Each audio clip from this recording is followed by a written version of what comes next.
Technology Teatime, where we remind ourselves and educators around the world how we use technology to increase connections between ourselves, our students, and each other. Today's special guest is Vanita Naidoo. Professor Naidoo is an expert in language acquisition and developmental reading and writing, and is author of the critically acclaimed Complete CATW book. She is Instructor of English here at Guttman Community College, CUNY. Vanita, welcome. Thank you. And thank you for stopping by. Can I pour you some tea? Absolutely. So, Vanita, how do you incorporate technology into your writing courses? Doesn't the use of technology make quality writing harder rather than easier?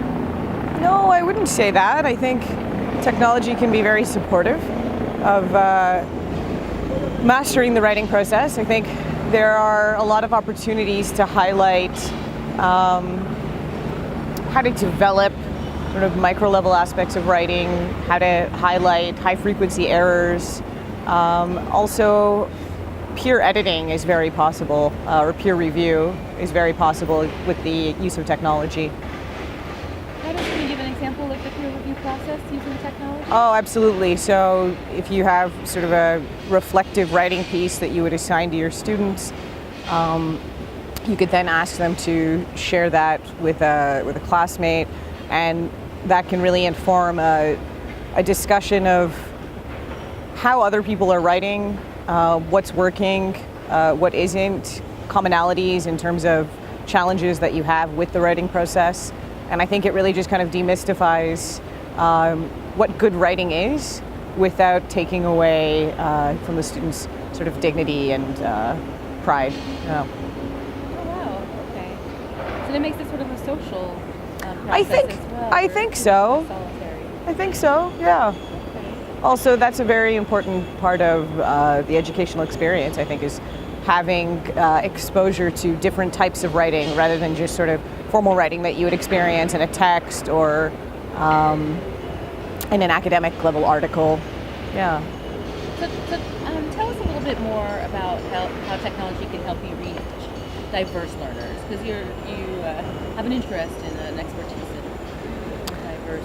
I mean, I think technology can reach sort of a diverse audience in the sense that students at a community college, for example, have very busy lives, and I think with the use of, say, for example, even a smartphone, a student can read, can review vocabulary, can do test prep.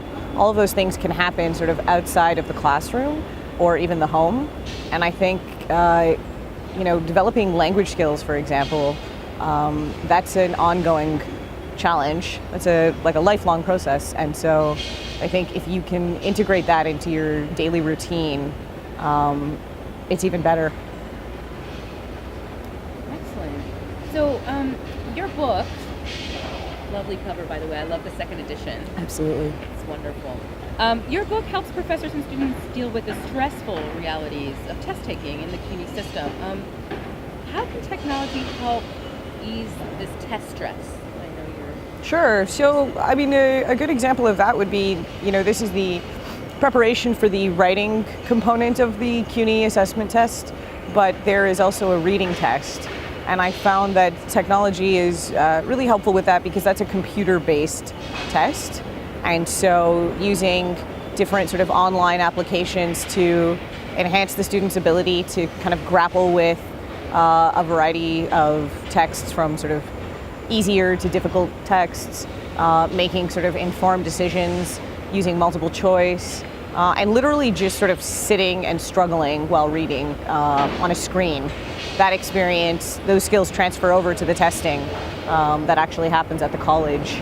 And things like keeping track of what time you are practicing, how long you're practicing, all of that data is generated when you use electronic applications, and it helps to inform you of what kind of test taker you are, what works best for you, and how long you're actually reviewing content, which I think the more informed you can be about your learning practices, the better learner you can be.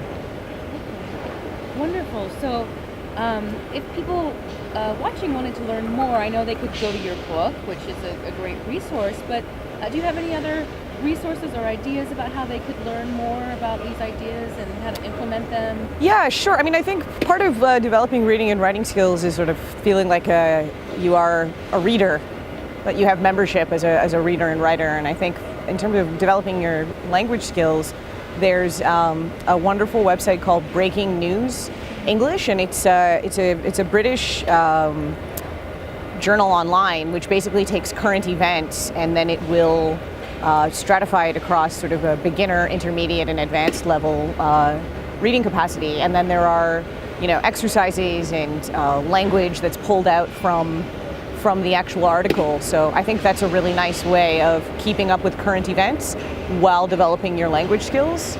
And that's one of the main sort of applications I would suggest. And then there's another really wonderful one called Books That Grow. And that really focuses on literature. And it's a wonderful application in the sense that there's a mobile app for it. You can read it on a desktop. You're able to adjust the reading level. You can practice skills like annotation and highlighting, which are sort of, college level skills. And there's just a really great variety of titles available on that application. Yeah. Oh, wonderful. Thank you so much for stopping by. Thanks for having me. If you'd like to learn more, talk more, be a guest, or have a cup of tea, please don't hesitate to get in touch.